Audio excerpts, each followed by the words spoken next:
evening. May I have your attention, please? Thank you all so much for coming to the American Islamic College Academic Lecture Forum. We're very happy to have you all with us.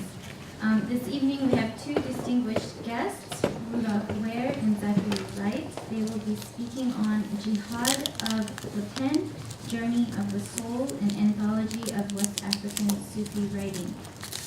Rudolph Ware is an associate professor of history at the University of Michigan. He specializes in pre-modern West African history, especially the study of Islam, popular religious culture, and race. Ware's book, The Walking Quran, Islamic Education, Embodied Knowledge in the History in West Africa, documents the profound significance of Quranic schools for West African Muslim communities, demonstrating how the transmission of Islamic knowledge has taken place as much on the body as on paper. The book also examines the ways in which Quranic schools have articulated with Sufi orders, Muslim reformers, and the state in the recent past. Zachary Wright is Associate Professor in Residence in the Liberal Arts Program at Northwestern University in Qatar, with joint appointments in History and Religious Studies. Wright received his PhD in history from Northwestern University with a dissertation focusing on the history of Islamic knowledge transmission in West Africa. His book publications include Living Knowledge in West African Islam, the Sufi Community of Ibrahim Niasse. His current research concerns 18th century Islamic intellectual history in North Africa.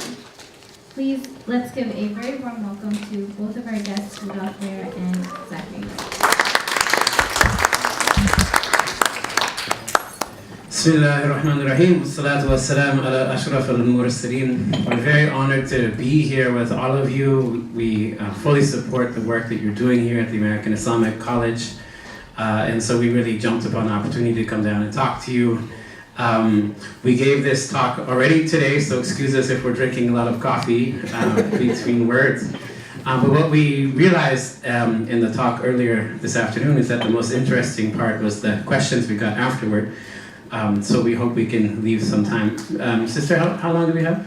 We have about 30-40 minutes. Okay. And then questions after? Okay. All right, good, fair enough. You got us? All right. So basically what we're talking about today is a book project we're working on. And this is a book that tries to collect, or that collects key texts from 4 great West African awliya.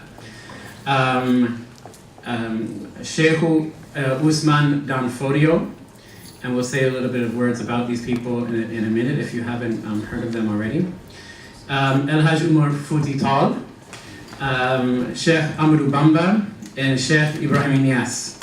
So what we'd like to do today is I'll read you a few quick paragraphs from the introduction, and then move right along to the texts themselves, so you can get a sense of what we're trying to do. The study of Islam in Africa still pays too little attention to the words of scholars. With some notable exceptions, the story of African Sufism in particular is often told from the colonial archive or from ethnographic observations. Certainly the writings of scholars are not the only path to knowledge about African Sufi communities, but ignoring the contents of the vast scholarly corpus that has given such movements their unique vitality is a problem. In this historiography, great shaykhs are often seen, depicted as mystics, spiritual trainers, and charismatic figures, but seldom heard. The near absence of their authorial voices leaves a void at what should be the heart of intellectual history, and the silence within is deafening. This volume, building on a new generation of research, continuing to explore the rich Arabic source material of Islamic Africa, aims not just to give voice to this Islamic scholarship in Africa, but to pass the microphone. Ongoing work to catalog the rich textual tradition of Islamic Africa is important to document the breadth of intellectual production, but some have tended to fetishize the presence of manuscripts over the content of those manuscripts. As Usman Khan observes in his recent book, Beyond Timbuktu, of the Timbuktu manuscript archives, quote, the discovery of this intellectual tradition creates such a great fascination that the word manuscript came to have magical qualities. End quote. For Sufism in Africa, the content of such texts acquires heightened significance. For many, Sufism remains representative of an oral, emotive religious identity against which the more scholarly textual production was recorded. Such unfortunate perceptions depend on ignoring the vibrant intellectual exchange of African Sufi scholars, most of which was written in flawless classical Arabic prose or poetry. So this volume, which is under contract with the American University and Cairo Press, collects some of the key sources relating to Sufism in Africa and forces researchers to consider Sufi scholars at the center of Islamic intellectual history in West Africa. I'd like to pass the microphone here to Professor Rudolph Ware, with whom I'm very honored to be speaking with. He's actually my thesis advisor, formerly at Northwestern, and it's a great honor to be reunited and to be sharing a stage with him. أعوذ بالله من الشيطان الرجيم بسم الله الرحمن الرحيم قل رب اشرح لي صدري ويسر لي أمري واحلل عقدة من لساني يفقهوا قولي. Assalamu alaikum wa rahmatullahi wa barakatuh. I'll just add a few brief words of introduction before we turn to the scholars themselves and their texts. This translation project, in a certain sense, actually, part of it emerges from a conversation that I had with a local journalist, Doug, who's here today, who sat in my living room in Evanston when I was teaching at Northwestern University, and had an interview with a sheikh in the Muridiya Sufi order, the order founded by Sheikh Amadu Bamba. And he asked Sheikhunallah, this friend and colleague of mine, he said, Amadu Bamba has done everything for you. What have you done for Amadu Bamba? He said, we can find writing translations of Rumi or translations of Salafi writings very easily accessible in the English language. But we have nothing in English from Sheikh Amadu Bamba. We have very little in English from the great West African sheikhs. That conversation probably took place in 2008, so it's only been 10 years. But it was one of the pieces, including my teaching and lecturing, and the conversations that Zachary and I had when he was training me as much as I was training him at Northwestern University, about how to not ventriloquize the voice of West African scholars, but rather how to best allow them to speak for themselves. How to put their best foot forward in published materials that would be of benefit not just to academic communities and to university classrooms, but that would be of benefit to Muslim communities and actually just to communities of human beings who were interested in learning what Islamic devotion looks like from the inside out. So that began a process of translation that Zachary has been working on Sheikh Ibrahim Niasse for 15 years now. And I likewise have been working with the thought of Sheikh Amadu Bamba for about 15 years. We were pleased to be able to include translations from Umar Tal because a recent doctoral student of mine, Amir Syed, who just completed a dissertation at the University of Michigan on Umar Tal, was able to contribute translations to this volume. And Aisha Bewley, the wonderful translator, gave us permission to reprint portions of her translations of Usman Fodio's writings so that they could be included in the volume as well, which has allowed us to craft a volume, I just turned it off, there we go, which reaches temporally, you can't see this, but this says 1754. From a scholar in the middle of the 18th century to a scholar that ended, whose life was ended, may Allah be well pleased with him and complete his work in the last quarter of the 20th. So 2 centuries plus of West African intellectual life are represented in this volume. And it's also worth mentioning that the geographic scope of the lives of those scholars, the Sokoto state that Usman Fodio established and where his scholarship became most influential was located in this region. The state that Umar Tal built and the kind of core of his intellectual heritage is to be found here in and around contemporary Mali. Sheikh Amadu Bamba's movement was largely focused on Senegal proper. Sheikh Ibrahim Niasse's movement began here but literally spread all the way across the Sahel to the Sudan. So we cover basically the entirety of Islamic West Africa geographically with the selection of these 4 prominent scholars. And finally, we also engaged different but related Sufi traditions. Just looking for, this Sheikh Usman dan Fodio, his primary tariqa affiliation was with the Qadiriyya. Umar Tal is the person who was basically responsible for the spread of the Tijaniyya to sub-Saharan Africa. Amadu Bamba, the founder of the Muridiyya Sufi movement, which claims at least 6 or 7 million disciples in contemporary West Africa and throughout the world. And finally, Sheikh Ibrahim Niasse, whose movement encompassed perhaps 50 million disciples at the time of his passing in 1975, and which the Jamiatul Faida, the Community of the Divine Flood, is probably the largest Sufi movement anywhere in the world today. So these are not a random choice of scholars, nor are they insignificant scholars.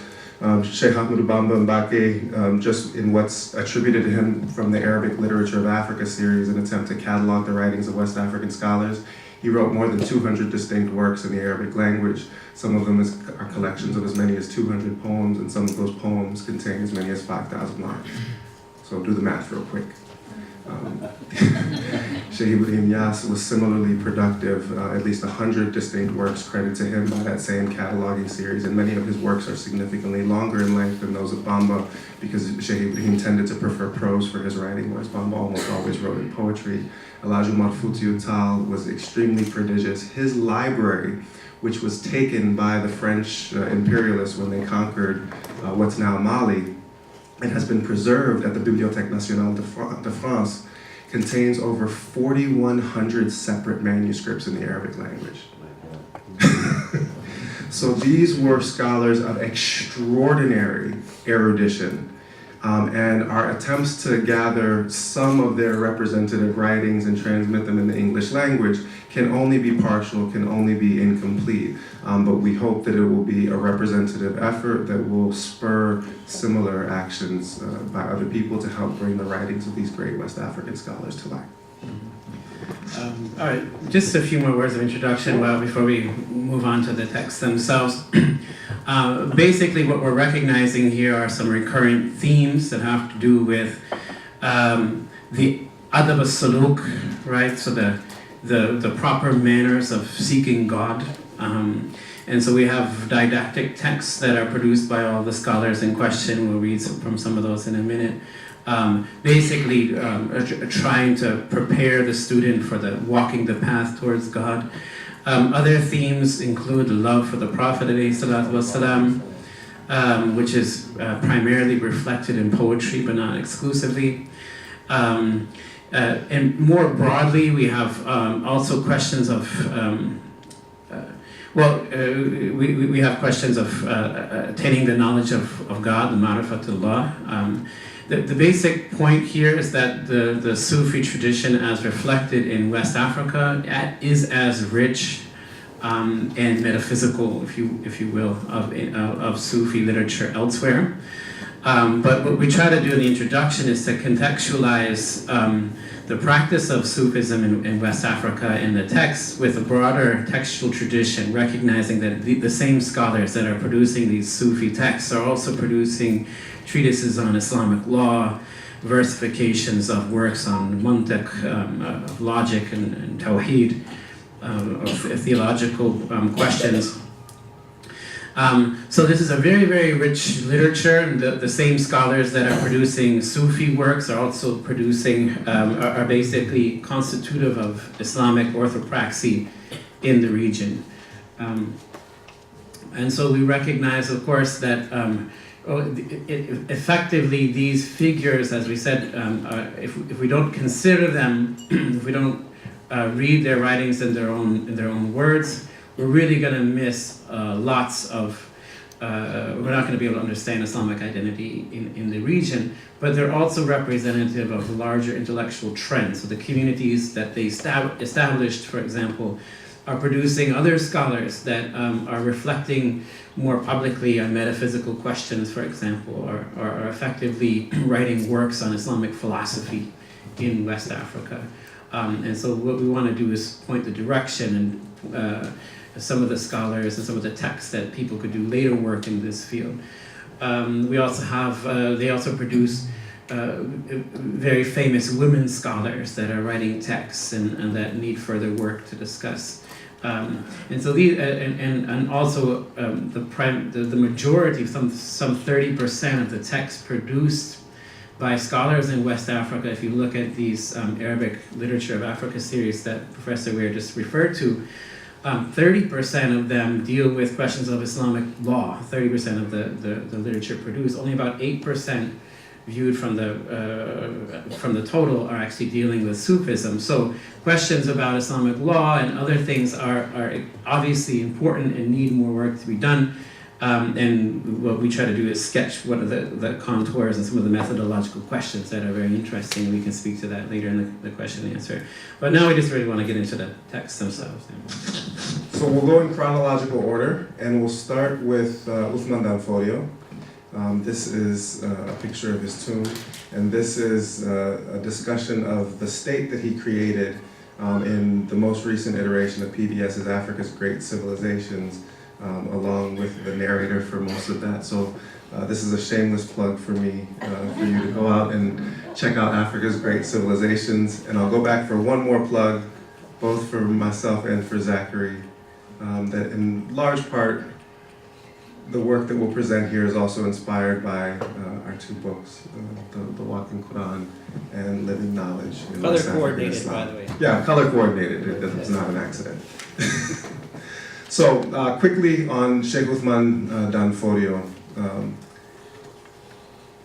Dan Fodio has been discussed prominently in West African scholarship for a generation, really for two generations.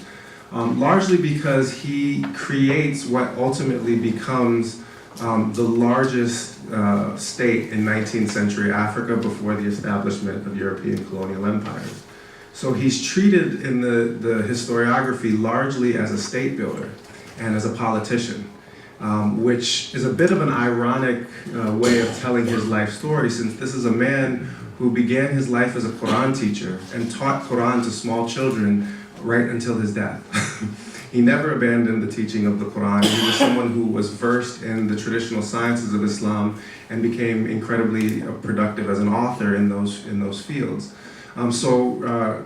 Going back to the Sheikhu, as he's affectionately called, in his writings, especially about adab, etiquette, and akhlaq, the formation of good character, we found it to be an auspicious move to actually recuperate most of what this man's life was actually about, which was training individual disciples one at a time. People have focused on him as a state builder, but what he mostly did with his life was to try to build society by building one solid brick of a human being at a time, by putting the foundation of the Quran and ethical values into human beings.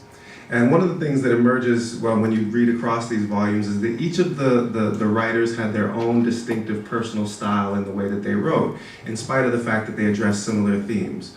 When the Sheikhu writes, you know he's writing. He writes as though he has you by the collar and is shaking you. He writes with force and rhetorical authority, and I'll read just a passage about how he recommends you remove the fault of conceit, ujub, from your character. A person's conceit is in two categories. One category is in whatever he can exercise his own choice in, like prayer, fasting, zakat, hajj, sadaqah, rating, and improving his character. Conceit in this category is more prevalent. There's also a category in which he has no choice, like beauty, power, and lineage. Sometimes he's conceited in both of these categories because he possesses these things and is their place of manifestation. But this is pure ignorance, because the place is subservient and is not part of the creation. How then can he be conceited about something which is not his in the first place? On the other hand, he may be conceited because the worship has been obtained by his own power, which is created. This is also pure ignorance. He must then consider his power and all the causes by which he has it. He acts as if it belongs to him. However, it is all God's blessing to him, and he has no inherent right to it. He ought to be delighted about the generosity of God Most High, since he showered with him with what he did not deserve and bestowed it on him, preferring him above others without any prior reason or any device on his part. The truth is that you, your movements, and all of your attributes are part of God's creation and invention. You did not act when you acted, and you did not pray when you prayed, and you did not throw when you threw Allah through. Therefore, the worshipper's conceit about his worship has no meaning. It is the same with the beautiful person's conceit about his beauty, and the conceit of the wealthy man about his riches and liberality. You suppose that the action is achieved by your own power, but where does your power come from? Action is only possible by your existence and by the existence of your knowledge, will, power, and the rest of the causes of your actions, and all that is from God, not from you. Because he is the one who created power and then gave power to the will, set causes in motion, distributed obstacles, and facilitated action. One of the great marvels is that you can be conceited about yourself, and you do not wonder at the generosity of God.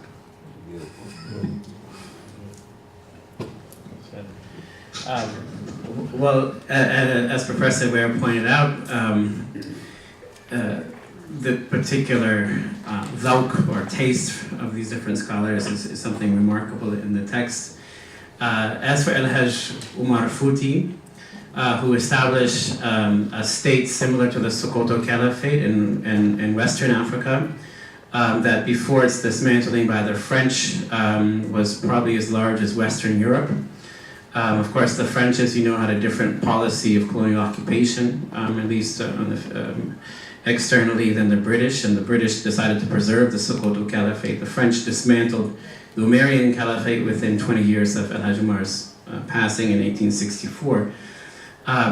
But his biography has also been narrated through the lens of his political activities, much to the marginalization of his intellectual production. So what does he do? He makes Hajj. He's one of the few during his time to do that. He visits Cairo, Damascus, Jerusalem, allegedly astounds the scholars with his erudition there. He writes a magnum opus called Kitab al-Rimah, Hizb al-Rahim ala-Nuhur Hizb al-Rajim. So the book of the lances of the party of the merciful on the necks of the party of the accursed. And one gets a sense then of his tonality from this title, which is not actually concerned with physical warfare. Actually, he produces this book before he launches the Jihad, which is mostly a defensive act, and in fact he never holds a weapon according to legend, and goes into battle, but is nonetheless unscathed by musket fire. So his work then is, in the passages that we're selecting, really orientated from the Rima, really orientated towards making sure that people are not concerned so much in the path of spiritual seeking with karamat and seeking kashafat, or so not seeking miracles or spiritual unveilings, but are only walking the path for God's sake alone. In the interest of time, I just want to skip to another prominent theme which comes out in a later text from his prayer and praise, his poetry and praise of the Prophet, ﷺ, to speak to a theme that is very, very consistent with our authors in question. He says, and he speaks about how his love of the Prophet is manifested in his own being. He says, God from his bounty endowed me with the love for his Prophet. And from an early age, I was confounded with love for him, a love permeating my interior and exterior, something which I both hid and manifested in my soul, my flesh, my blood, my bones, my veins, my skin, my tongue, my hair, my limbs, in every single part making up my being, and I praise him on account of this. So this is a theme really that explains the appeal, we think, of these charismatic figures, is that they are representative of the Prophet. They are reenacting the Prophet's sunnah, but in a very, very tangible way, and the actual aspects of their life which have to do with, they're always making hijrah, right? They're always sort of withdrawing themselves from alleged corruption, in re-establishing their own Medina, right, their own holy cities, if you will, And then from there, oftentimes making jihad of some sort, right? Sometimes with the sword, yes, but more often with the pen and with and proselytizing. One of the great ironies of these scholars in 19th and 20th century Africa is that despite the colonial occupation, they are actually spreading Islam. The numbers of the percentage of the Muslim population actually increases under colonial occupation due to their efforts. And I'll expand on this theme of love for the Prophet ﷺ just by saying a quick word about Safinatu Sada, the final poem that Umar Tal writes, which is his expression of love for the Messenger of God ﷺ. He takes the Ishriniyat of Fazazi, a poem which is called the 20s because it has 20 verses for each letter of the Arabic alphabet, being 29 letters. And he makes a ta'ashir of it, which is that, in other words, he takes each verse and makes it into 10, amplifying the themes in the original, and not only using the rhyme scheme from the original, but then developing his own rhyme scheme within the rhyme scheme of the original as he expands upon it, which is a feat that's absolutely extraordinary and requires a command of classical Arabic that is almost unparalleled. And to this question of whether you think of him as a state builder or something else, it's when he's accused of being just a king interested in worldly power, he sends a copy of Safinatu Sada to the person who made the accusation of him and says, is a king or a scholar the one that wrote this book? So his book was literally meant to speak for itself, and it was praising the Prophet, peace be upon him. So this is one of the major themes in the life of Amadu Bamba Mbake, the next of the scholars that we'll consider. And I'll recite a little bit of Bamba's poetry, but I want to actually just amplify on this theme of love for the Prophet ﷺ with a quick story that's about Amadu Bamba and his love for the Prophet and the way that it's related to his exile. Do people know Bamba's story? Raise your hand if you know something of Bamba's story. So he's sent into exile by the French colonial regime in 1895 for an exile of 7 years, 9 months, the first year and a half of which his family doesn't know whether he's alive or dead, and they don't know whether he's alive or dead because when the white people kill you, you stay dead. When they take you away, you don't come back. But in point of fact, Bamba did come back. His city of Tuba that he founded eventually develops this big and beautiful mosque, and this is what Tuba looks like on a Friday. Wow. Usually about 70,000 black bodies assembled for the congregational prayer in perfect peace and perfect tranquility. And it's quite a sight to see. This is the largest mosque in sub-Saharan Africa. But the story that I want to tell, just to contextualize Bamba's love, doesn't start in a big mosque like this. He never saw that mosque. It starts in front of a small wooden mosque like this one. And this will serve as the preamble to the poem that I'll recite. The year before Bamba was sent away into exile, he had a waking state vision of the Prophet Muhammad, peace be upon him, in a small wooden mosque that he had established in the city of Tuba while he was making itikaf in the last 10 days of the month of Ramadan. And he had been seeing the Prophet ﷺ in dreams and waking state visions for about a dozen years before this happened. It actually happened when he completed a poem called Huqalbuka ala Sadatina Mawati, Should We Mourn the Lordly Dead?, which was his way of showering praises upon the great Sufis of the past, people like Ahmed Tijani and others. So he said that when his scribe later said that after he finished that poem, he started seeing the Prophet in dreams as a figure veiled by light, or as a being who filled his garments with light. So in other words, you would see a person, but you couldn't see features. You just saw this bright, brilliant light inside of white clothing. But that's not what Bamba saw in 1895 before he was sent away in exile. He has a waking state vision where he sees the Prophet ﷺ in front of him the way that you see me in front of you. So the Prophet speaks to him and says, Assalamu alaikum ya khadim Rasul. Peace be upon you, O servant of the Messenger. Bamba's status that was given to him in those first visions was Khadim Rasul, and he's often called Shaykh al-Khadim. He's the servant Shaykh. His greatest aspiration, and we learned this at a conference that was designed to help facilitate this translation effort in Senegal, where we collected oral traditions about the producers of these texts. He used to make a supplication when he was a child, said, "Oh Lord, make me the measure of Anas ibn Malik." Anas ibn Malik was the Prophet's manservant. He clipped his fingernails, trimmed his hair, emptied his bedpan when he was ill. That was the kind of intimate personal service that Amadu Bamba wanted to provide for the Messenger of God, alayhi salatu wasalam, and he was rewarded.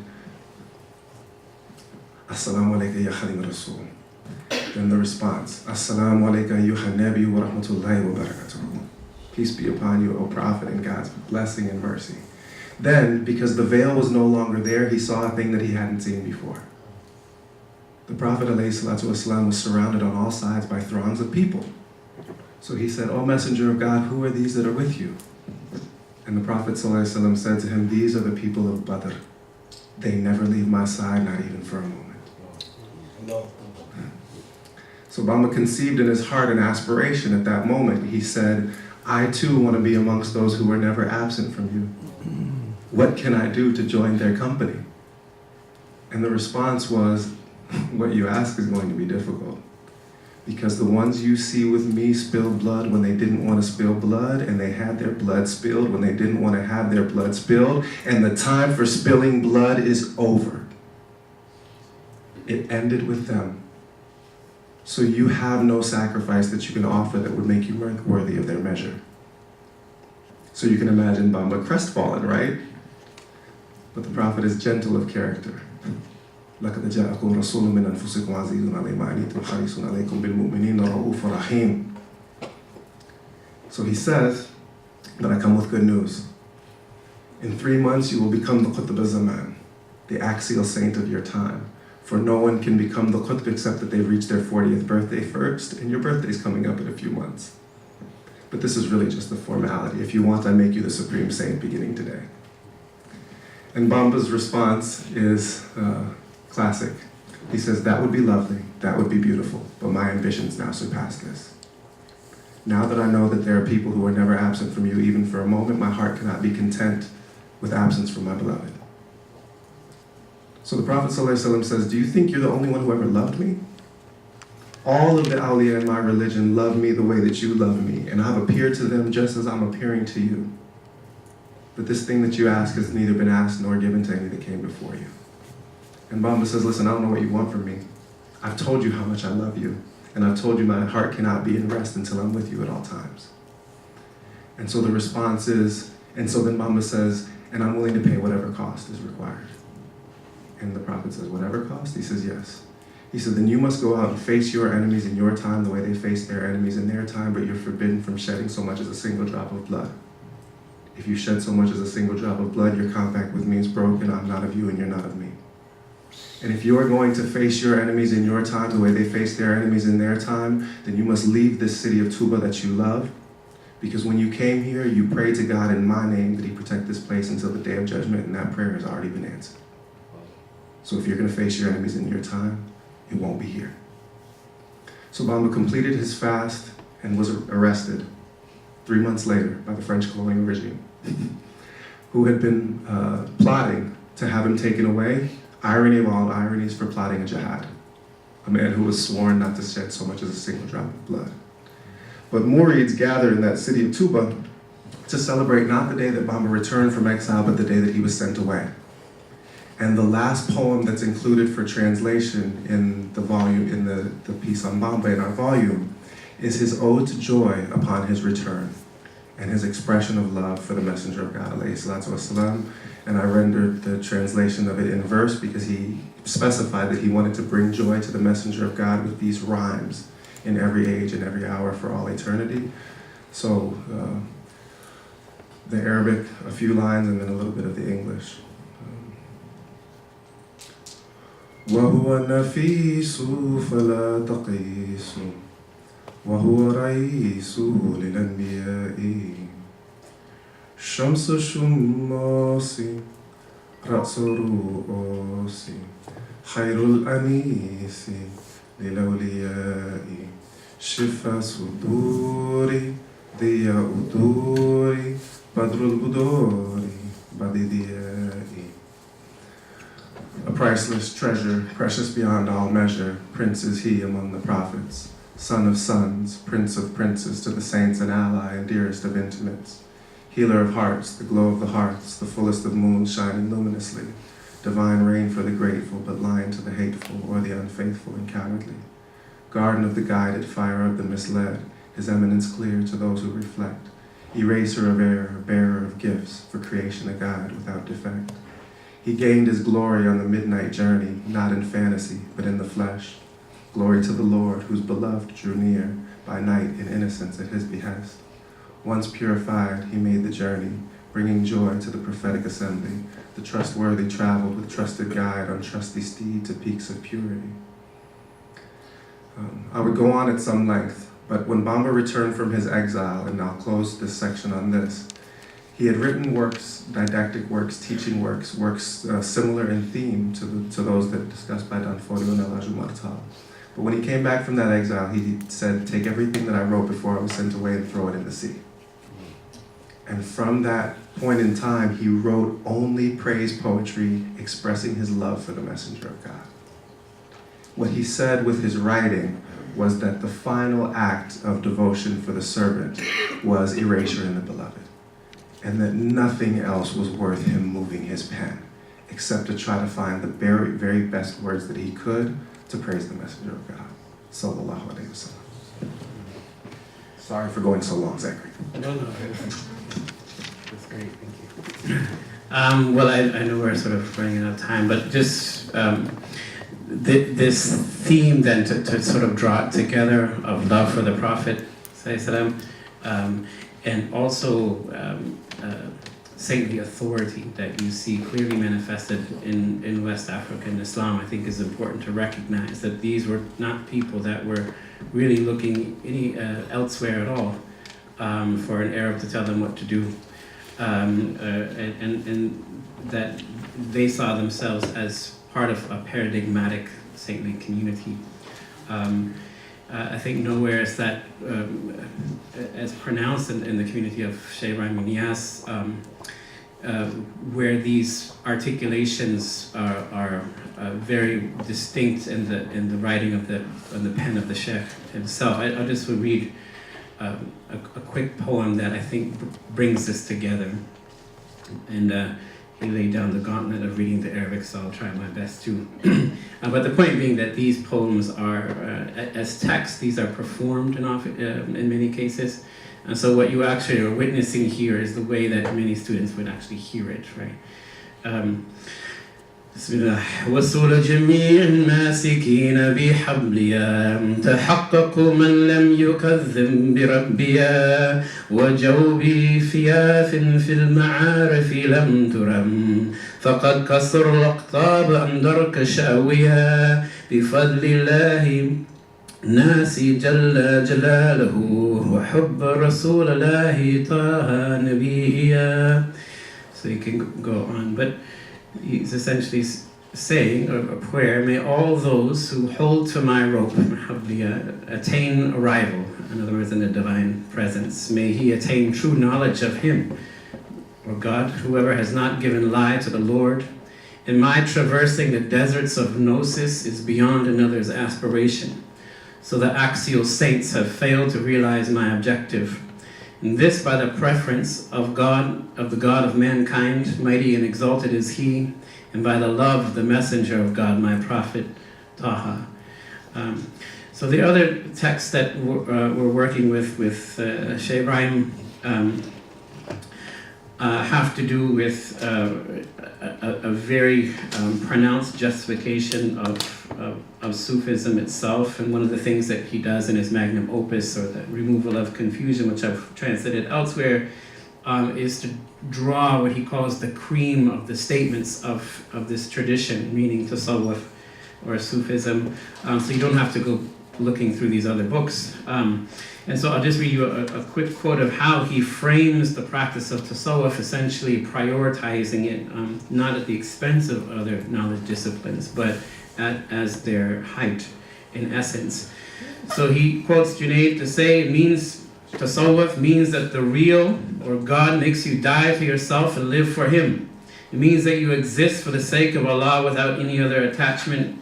He keeps going and he cites the Hukam al-Ghazali. He said, Sufism is a duty incumbent upon every individual Muslim. It's fard ayn, since no one is free from fault or sickness except the prophets. Abu Hassan al-Shazali said, if someone does not become immersed in this science of ours, he will die as one who persists in the major sins without being aware of his condition. Just very quickly, he brings very beautiful poetry that is very difficult to find elsewhere. This is from an 18th century Moroccan poem that he brings, so we like to include it. He speaks to what the experience of knowing God is like. He says, my beloved graciously manifested himself. What a great honor he has shown me, making himself known to me, until I became certain that I am seeing him overtly without illusion. And in every state I see him continuously on the mountain of my heart where he speaks to me. In this embrace there is no union and no separation. Exalted is he from either of these. How is it possible for the like of me to contain the like of him? How can a tiny star be compared to the full moon? But it happened that I saw him in the purity of my inner being. And there I saw a perfection too mighty and exalted to be partitioned, just as the full moon shows its face in the still pond, although it shines high in the heavens. So what's in our grasp here is some just extraordinarily beautiful articulations of not just Sufi identity, but Islamic identity, not just Islamic identity, but human identity, reflections on the human condition, that we really want to give the people, external audiences, the chance to really read and interpret on their own accord, unencumbered by this sort of ceaseless narration that academics tend to do. And with that, we'll end the ceaseless narration and open things to questions. Don't be shy. Yeah. So, how are these texts and poems being conveyed to, or how were they conveyed in their time to the local population who, spoke various West African languages and were not versed in Arabic? So these are. Did I turn it off? Okay. Can you hear me? You got a professorial voice. Okay. Yeah. So these are texts that are often memorized and recited and have profound spiritual effects on people who don't understand a word of Arabic. That oftentimes in the context of the Muridiyya, so the Qasa'id of Amadu Bamba and the recitation of them are actually the primary devotional activity of Murids. And sometimes even in basic Quran schooling, after children have memorized their lesson of Quran, the teachers will turn the wooden board over and write out Bamba's poetry. And then they'll also sometimes write out the praise poetry written in the Wolof language using the Arabic script written by Bamba's disciples to praise him. So oftentimes African language literacy travels hand in hand with these Arabic language texts. And there is a deep intertextual engagement between the African language traditions and the Arabic language tradition. There's a famous poet of the Muridiyya called Musa Ka, who in the introduction to one of his poems, which is a piece of praise poetry for the Prophet Muhammad ﷺ, he says, some of you will say that I shouldn't write this in Wolof, that I should write this in the language of the Holy Quran. But I say writing this in the language of the Holy Quran, in the Wolof language, or any other language is the same. Any language that you use to praise the Messenger of God will find therein its innermost value. And when I set out to translate Bamba's poetry in verse, I put that goal that Musa Ka stated foremost in my own heart, which is to try to find poetic resources in the English language that would allow us to enrich the English language by meditation on how to use it to praise the Messenger of God. And in doing so, I was only copying the example of all of the African languages, including Hausa, including the Tuareg language, including the Fulani language, including the Wolof language, including the Mandingo language, which have been used to, and Swahili language, and dozens of others that have been used to craft this kind of poetry over the past 1,000 years. And it's about time we got hip over here in America with the English.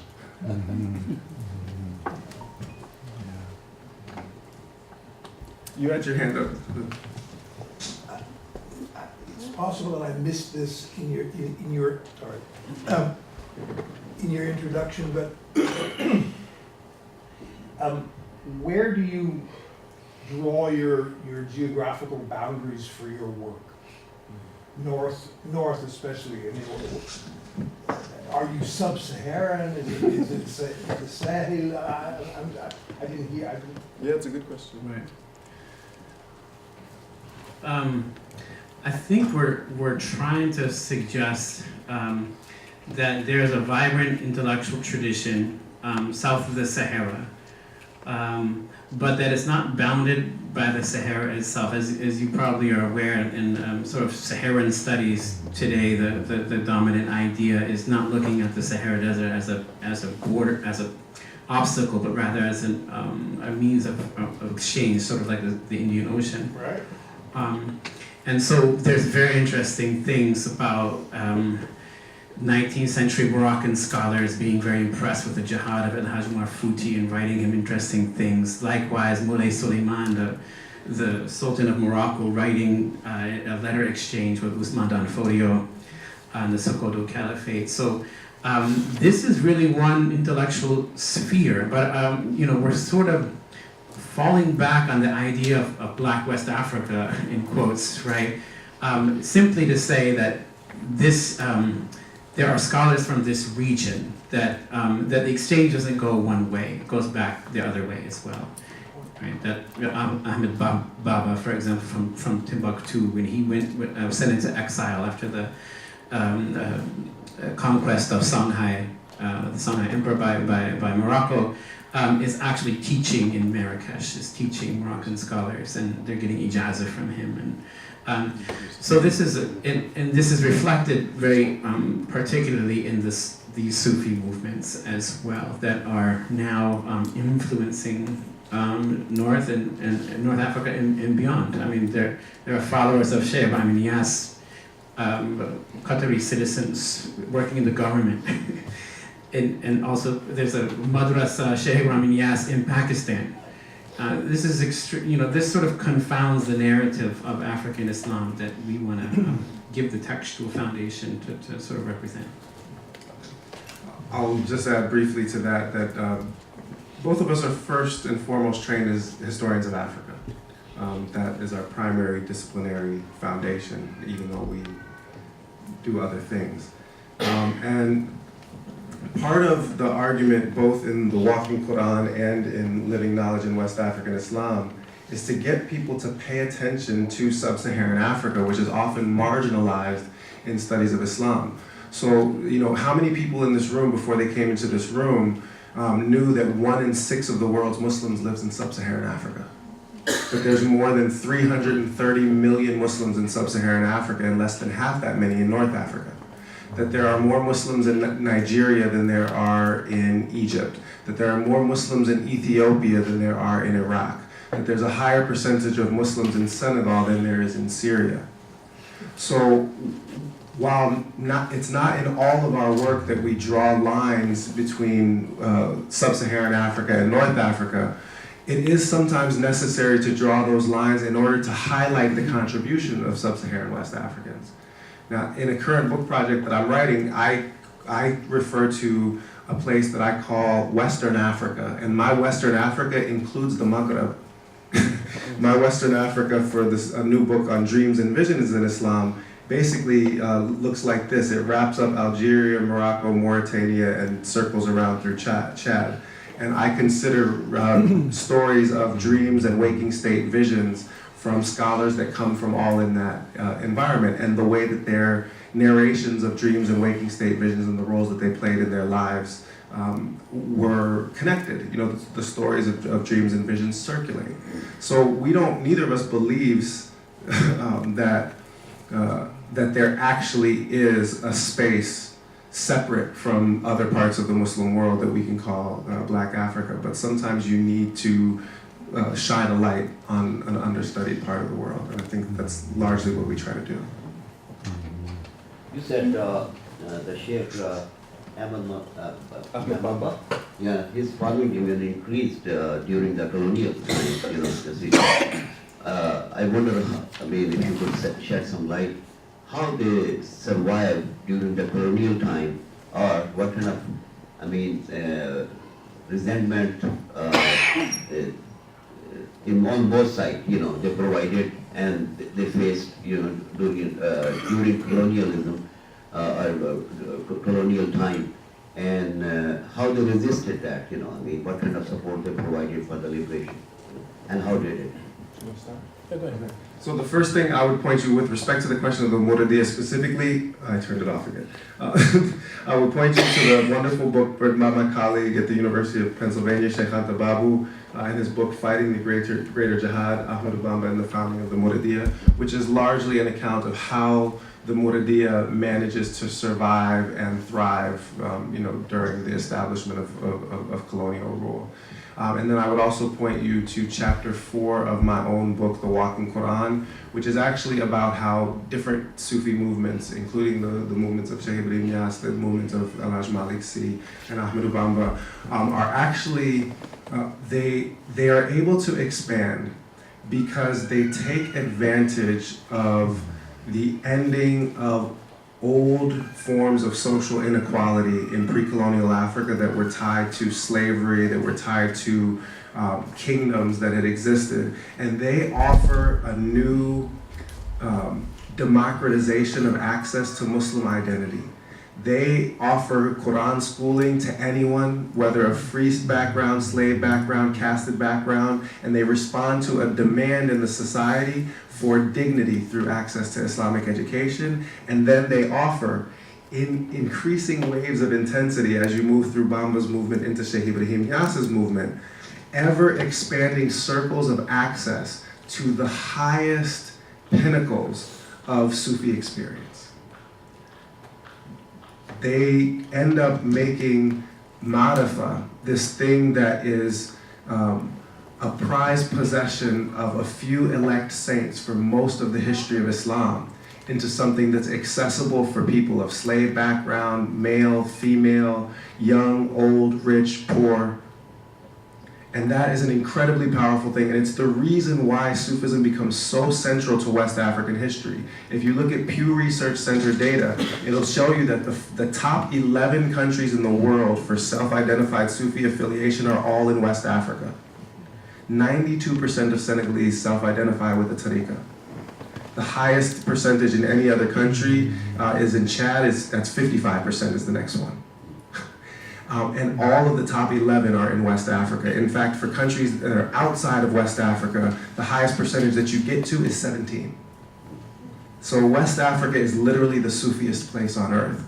And it's because of the efforts of these scholars that we talk about in this volume. They're the ones that made it so.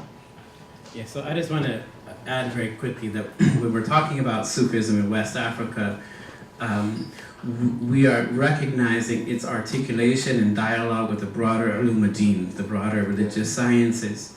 What we're actually saying is that traditional Islam has only survived in West Africa. The way that Islamic identity used to be understood across the broader Islamic world, where in the 18th century all of your Shuyukh al-Azhar would be part of some tariqa or another, that identity is still articulated in West Africa. Why? And so the point is not about colonialism per se, it's the ability of teaching lineages to withstand the process of modernization, because let's face it, colonial occupation actually happens, the greatest colonial occupier is Muhammad Ali Pasha, right? In other words, the way in which traditional institutions were attacked, were co-opted, that the ulama were broken, their asanid were broken, and their awqaf confiscated. this happens as a broader process of modernization that West African Muslim societies generally escape. And this is one of the interesting ironies, is that these scholars who had financial independence on their own right, they had established their own agrarian communities, could not be co-opted to the increasing power of the modernizing state, whether that was European or Muhammad Ali Pasha, could not be co-opted simply by having the awqaf, the charitable endowments, confiscated. So what you had was essentially communities that were effectively state within a state.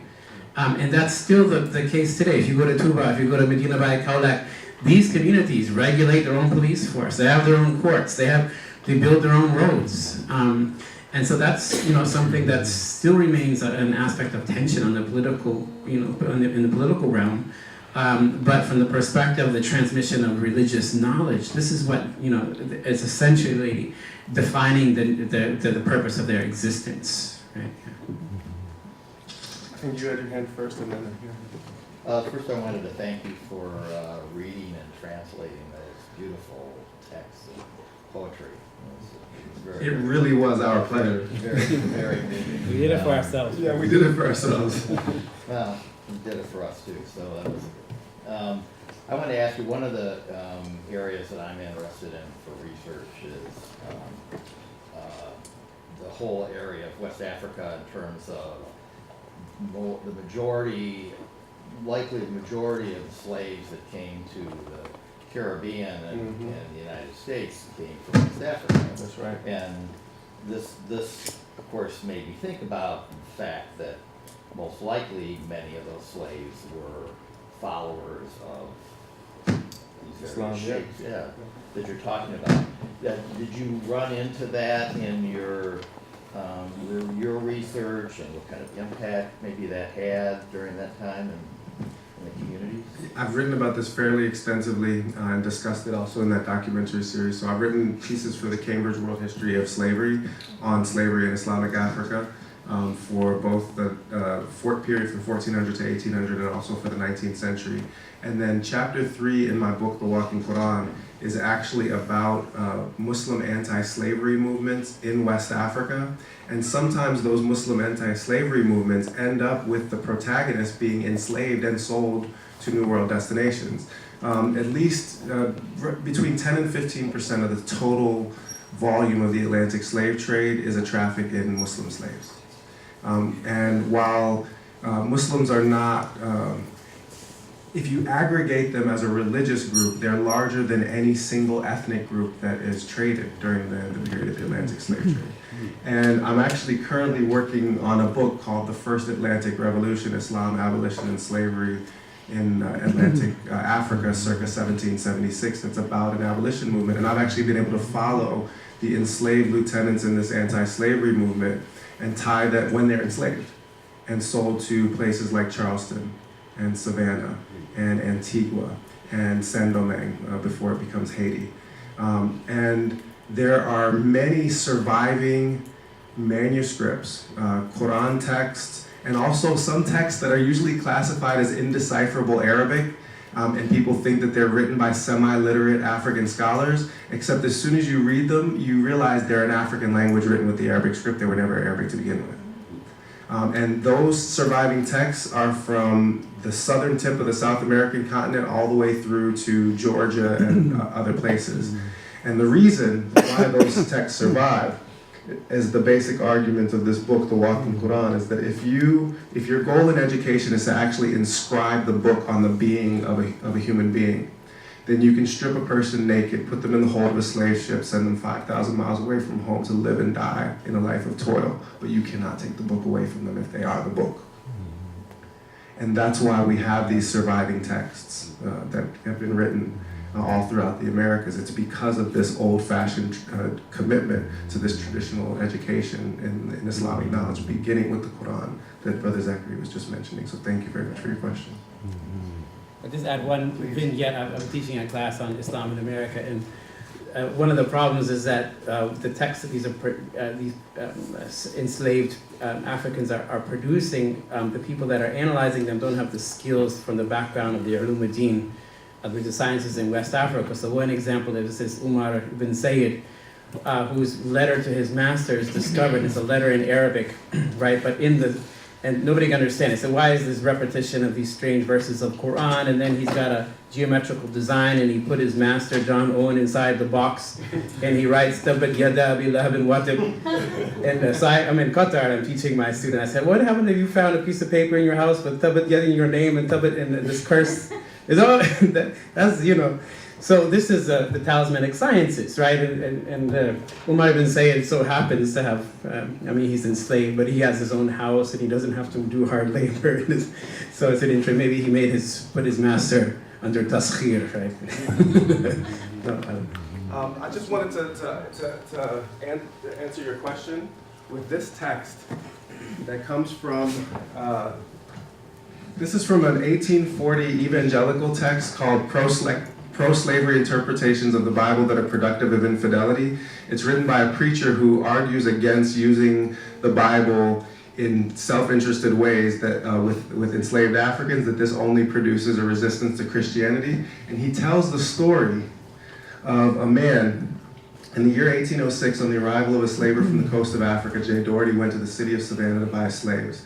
After several hundred had been sold in lots and single as suited the purchasers, a middle-aged man was put upon the stand who wished to make a communication before he was sold, the purport of which was that he was a Mohammedan, and that whenever the hour of prayer and other devotional duties came, he must have time to attend to them. Mr. Doherty, who had lately embraced religion and seemed to be zealous to promote the cause, gave the highest price for him, feeling confident within himself that he would soon convert him to the true faith. Taking him to his plantation, he built him a hut and assured him that he should be allowed the time he required, and in addition, should have every opportunity to attend the meetings of the Christians. The Mohammedan slave for a while attended them and learned of Christianity without, however, discontinuing his former devotions. After about a year, his master, who was intent on his conversion, asked him formally if he did not prefer Christianity to Mohammedanism and if he would not openly renounce the prophet and acknowledge Jesus Christ. The slave asked if the Christian religion allowed one Christian to hold another in slavery and their children after them. The answer, of course, was in the affirmative. The Mohammedan replied that the religion of the prophet did not allow that. The result of all was this slave in the land of Bibles and gospel ministers daily said his prayers, performed ablutions, made his prostrations, and at an advanced age died, declaring that God was one God and Muhammad was his prophet. We have one question here, and then that one will be our last question. So, sorry, we're out of time. You spoke about the tradition, the African in general, the Arabic literature in Africa, and I worked with my dear friend John Hanwick on that. And just I wonder what happens now with the infiltration of Wahhabism and the impact of that on that Sufism on one hand and the traditional way that the African has been always really wonderful, keeping that. And I leave it to the Qatari to tell us about what you cut yourself out of that. I think the first thing that I've noticed about so-called Wahhabis in Senegal is that they have adab. They're very nice to talk to. And I think that there's an overlying inculcation of a certain respect for religious knowledge and for authority that Sufi scholars, among others, have been instrumental in articulating, that becomes the dominant epistemology, if is the right word, or the dominant trend of, or dominant pedagogy, that even people who privately reject Sufism are very respectful of Sufi scholars. And so I think there's a broader currency for the literature produced by Sufi scholars in West Africa, or say the tafsir of Ibrahim Niasse and poetry of Amadu Bamba, that other people are reading them. It's not just their own followers. And so I see that as sort of hopeful. I know that there are other places like in Nigeria and Ghana where people have actually come to blows. But I don't know. But building these mosques would not have happened really with just the local resources. They come with influence. Yeah, I can. There's an example that I give that comes in chapter 5 of the Walking Quran. So Zachary and I were involved in a project to catalog the libraries of teaching families in the Senegal River Valley, a very poor region in contemporary Senegal.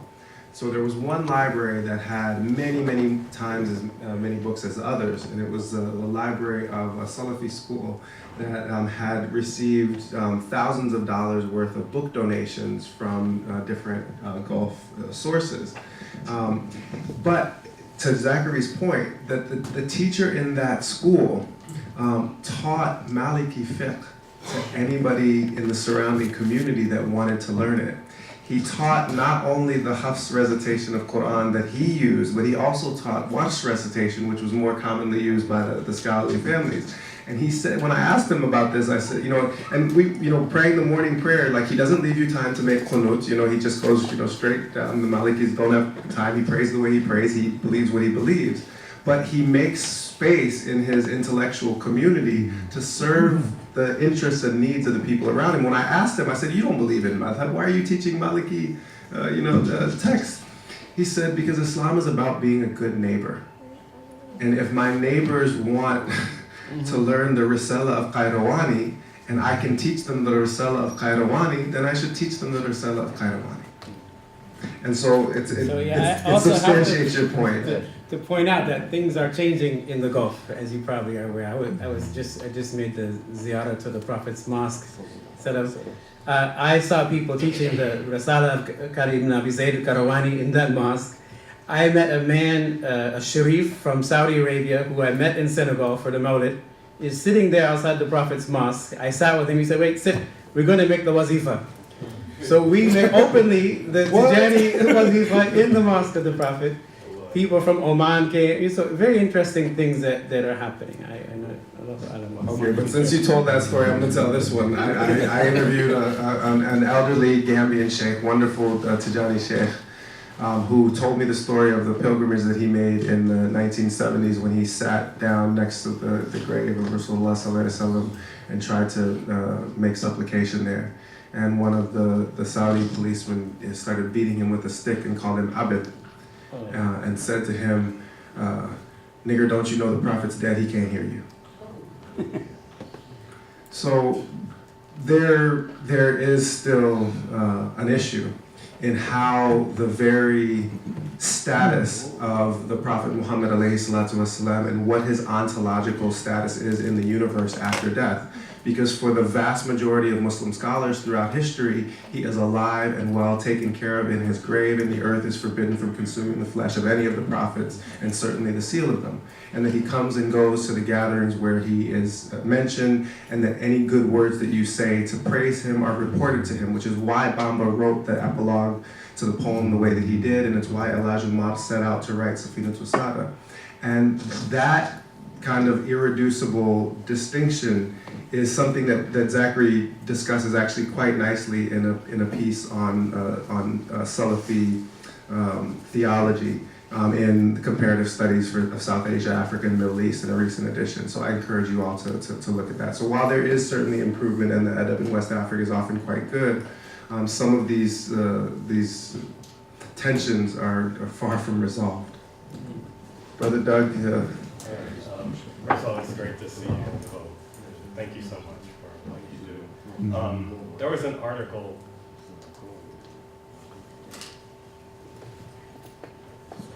There was an article in the Atlantic Monthly that dealt with racism within the Muslim community.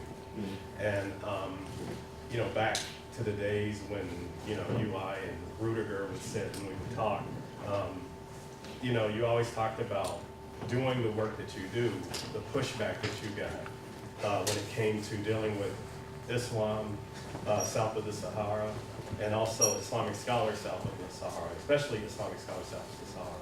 So, had you guys had done work on Islam in Spain, you would be getting a different, you'd be getting different questions, you wouldn't be getting geographical lines and knowledge of Arabic and whatnot. Do you think that the work that you're doing, bringing these African scholars out in the open, and we also have another beautiful brother here who has also written about the black Sahabis that were with the Prophet sallallahu alaihi wasallam. Do you think that this body of work will finally get the Muslim community to start dealing with this issue of race, which is always denied, always explained away, always put underneath do you think this will finally get Muslims to deal with this issue of race? You just told that story about, nigger, don't you know the prophet is dead. So racism is alive and well in the Muslim community, but Muslims are in such denial about it. So do you think this body of work will finally get Muslim institutions, Muslim scholars, and Muslims themselves to actually start dealing with the issue of race? You start, I'll finish.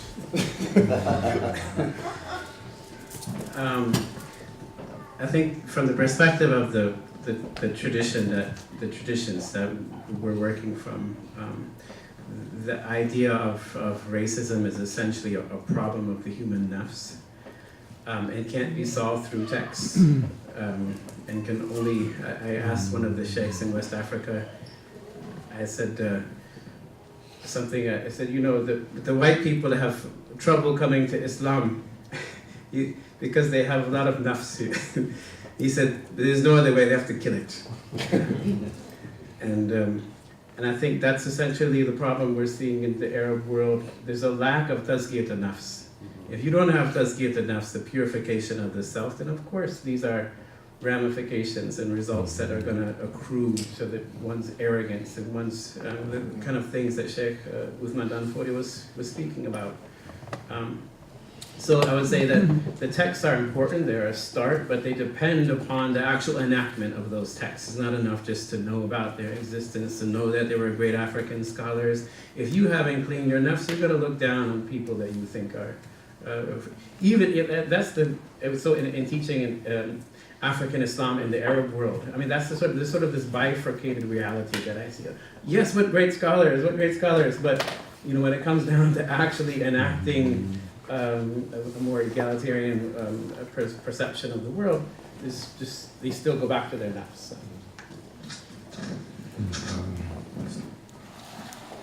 So I gave an hour-and-a-half long talk at a CIRA conference on the problem of racism at the Islamic Association of Greater Detroit 2 days ago. I'll try not to go on for an hour and a half in response to your question. I'm going to try to be succinct. So the first part of the issue is that there are unexplored and unconfessed histories of slavery and racial prejudice in many of the societies of origin for the American immigrant Muslim communities. There are histories of race-based slavery throughout the Gulf, in Egypt, in Iran, in South Asia, where literally hundreds of thousands of East Africans were brought in a slave trade that ran from the 17th century down through the 19th. So there are unaddressed problems. Yeah, there are unaddressed problems of racism and slavery in the societies of origin. Then people from those communities literally enter the belly of the beast. They come to the mother of all white supremacist nations, a place where every immigrant community has to situate itself in a great 4-century-long race war. And there's also a class dimension because of the way that the 1960s legislation is structured. Much of that immigrant Muslim community is middle class in origin, is aspiring towards middle class values. And the way that people who were raised like I never lived at the same address for 2 consecutive years until I was 7 years old. I was evicted from every place I ever lived. My father was a locksmith with a 6th grade education. So when I look at the way that some of the American immigrant Muslim communities look at black folks, what I see is a group of people who capitalism is often their religion and Islam is their ritual observance. The sunnah that matters the most to them is middle-class respectability, not the sunnah of the Messenger of God, alayhi salatu wasalam. Because if it did, they would proceed with a prophetic methodology, which is to begin with the poor and the meek. Because if anybody had come to my house with a hot meal when I was 6 years old, I would have read anything they wanted me to read. And instead of memorizing every Eric B. and Rakim lyric, I would have memorized Quran instead. But they didn't come then, and they ain't coming now. So that's number one. Number two is that, to amplify what Brother Zachariah said, but to situate the problem, so Amadu Bamba has this lovely teaching device about the 4 principal enemies of spiritual progress: the nafs, the shaitan, the hawa, and the dunya, and he turns it into a mnemonic device, nashahadu. We bear witness that the nafs, shaitan, hawa, and dunya are our enemies. So you've situated the problem at the level of the nafs. I find it at the level of the shaitan. And the reason is simple, is that Iblis is the first racist. It's not in the fitra, the innate disposition of a being made of mud, to rank itself in relation to other beings made of mud. But when Iblis is commanded to bow to Adam, he says, I'm better than him. I'm made from fire, he's made from clay. So on the basis of origin and his bodily substance, he claims a superiority. And that is actually the origin of racism in human communities. It's whisperings from the shaitan. It's not in the innate disposition of the human being, in my humble estimation. And if you identify it in that way, then you understand that racism is just actually a particular branch of the sin of pride. Kibr, nistikbar. And as such, it's the spread of satanic religion. It moves through violence between human beings, and it attacks the hearts of human beings. Racism, therefore, cannot be cured by sociological interventions nor political interventions. We've copied the methods of the American civil rights movement for generations as though sit-ins and protests are how change takes place. But change took place under the King and X movement because they provided a redemptive spiritual narrative that was about healing the hearts of the children of Adam. And that's also why Gandhi's movement worked. And we, as American Muslims who claim to have the best of deens, if we do not find the resources in our religion to combat this satanic religion and speak the old truth in a new day that allows people to heal from this spiritual sickness of racism, then we will be called to account not only for what we did, but for what we left undone.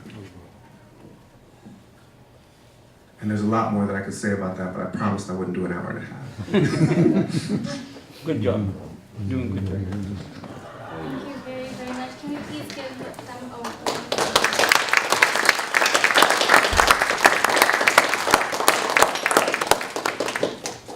I'd like to invite President David Keswick to present a gift to you. Oh, wow. Mashallah. That's button up for this. I'm going to give this to Zach Wright first, although he's the apprentice and you're the master, because I know him from the days that I spent in Morocco as director of the Fulbright program. He was a Fulbright grantee in Rabat, and this is quite far from West African art, I suppose. It's beautiful. Turkish Hebrew, I mean paper marbling. Bismillah. Okay, this I accept as a bribe for me not to tell you the old stories. Oh, you got it. So now I'm excited.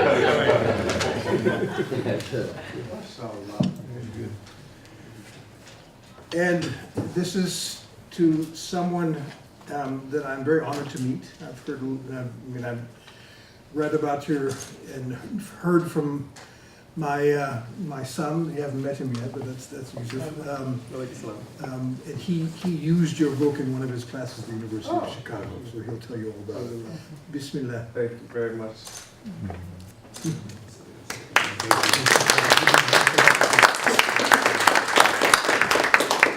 It's been an honor to meet you all. Such a nice crowd. We wish we could do this more often. Please keep up the good work.